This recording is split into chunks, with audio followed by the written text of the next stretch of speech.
আধুনিকতার খোলসে সিরাজগঞ্জ শহরের জন্য নতুন বিপদ এখন ডিজিটাল ডাস্টবিন। সিরাজগঞ্জ পৌরসভার আধুনিক বর্জ্য ব্যবস্থাপনার নাম করে বসানো ডিজিটাল ডাস্টবিনগুলো পরিণত হয়েছে জনদুর্ভোগে।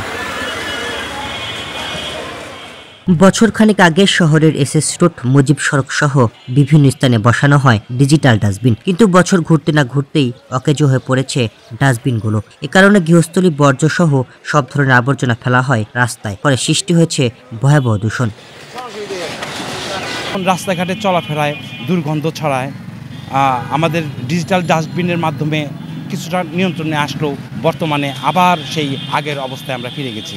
আমাদের এই শহর একদম অপরিচ্ছন্ন অবস্থায় আছে, ময়লা আবর্জনায় ভরপুর, যার থেকে নানান রকম রোগ জীবাণু ছড়ায় পড়ছে। শুধু ব্যস্ততম সড়ক নয়, বিভিন্ন আবাসিক এলাকার সামনেও জমেছে ময়লার স্তূপ। দোকানপাট, বাজার কিংবা বিভিন্ন শিক্ষা প্রতিষ্ঠানের সামনেও গড়ে উঠেছে আবর্জনার ভাগার, ফলে শহর জুড়ে এখন দুর্গন্ধে ভরা। বড় বলে ওখানে একটা ডাস্টবিন ছিল, ওইটা বন্ধর কারণে এখানে ময়লাটা একটু বেশি হয়। আমরা দোকানদারে ঠিক মতো করতে পারি না, কাস্টমার গন্ধ করে, তারপরে এখানে আমাদের অনেক কষ্ট হয়।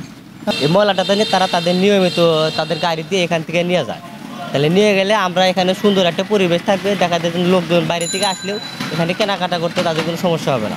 তো আপনি যেটি দেখছেন, লক্ষ্য করছেন, এই সিরাজগঞ্জের যিনি পৌরসভার মেয়র ছিলেন, ওই সময় এই ডিজিটাল এটি করেছিলেন, কিন্তু এটা দুর্ভাগ্যজনক যে আসলে যেটি করেছেন এটা আসলে ওইভাবে কিন্তু যে আপনার যে ময়লা আবর্জনা এটার মধ্যে সে পালানো সম্ভব না।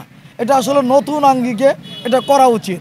দেখেন কি অবস্থা, এই যে ডাস্টবিন না থাকার কারণে এবং আধুনিক সুন্দর ডাস্টবিন না দেওয়ার কারণে, পরিকল্পিত ডাস্টবিন না দেওয়ার কারণে ময়লা আবর্জনাগুলি এখানে ফেলাচ্ছে।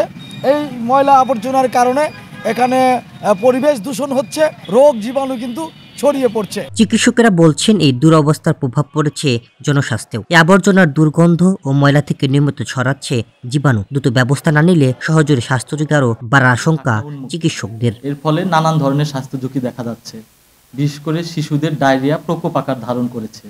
এছাড়া যারা বয়স্ক বৃদ্ধ মানুষ, তাদের শ্বাস প্রশ্বাসজনিত রোগগুলো অনেক বৃদ্ধি পেয়েছে। এবং আমরা আশা করব সকল যে বজ্র ব্যবস্থাপনার যে জায়গাগুলো আছে সেগুলো যাতে উন্মুক্ত স্থানে না করে ঢেকে রাখার ব্যবস্থা করা হয়, তাহলে আমাদের সবার স্বাস্থ্য সুরক্ষা নিশ্চিত হবে। এদিকে আধুনিক প্রক্রিয়ায় সঠিক উপায়ে বর্জ্য ব্যবস্থার জন্য কার্যক্রম পরিচালনা আশ্বাস পৌর কর্তৃপক্ষের। নতুন করে বিনের ব্যবস্থা করব, আমরা আলাদা করে ট্রান্সফার স্টেশনের ব্যবস্থা করব এবং একই সাথে এই বর্জ্য যাতে সঠিকভাবে প্রকৃতিতে মিশে যায় সেই জন্য আমরা ব্যবস্থা নিব এবং এখান থেকে জৈব সার উৎপাদন করতে পারি, এখানে বায়োগ্যাস উৎপাদন করতে পারি এবং মেডিকেল ওয়েস্ট, যেটা মেডিকেলের যে বর্জ্যগুলো সেগুলোকে আধুনিকভাবে স্বাস্থ্যসম্মতভাবে পুড়িয়ে যাতে ফেলা যায়, এই জন্য আমরা ব্যবস্থা নিচ্ছি। ডিজিটাল ডাস্টবিনের ডিজিটাল অভিশাপ থেকে মুক্ত হতে চায় সিরাজগঞ্জ পৌরসভার 4 লাখ বাসিন্দা। ডিজিটাল ডাস্টবিনের শহর ঘোষণা করা হলে বর্তমানে চিত্রটা ভিন্ন রকম। অকেজো ডাস্টবিন আর বর্জ্যের অব্যবস্থাপনার কারণে প্রতিনিয়ত বিভিন্ন সমস্যার শিকার হচ্ছেন পৌরবাসী। তাই সবার প্রশ্ন, এই সমস্যার শেষ হবে কোথায়? সাকলান শিহাব, সিরাজগঞ্জ টাইমস।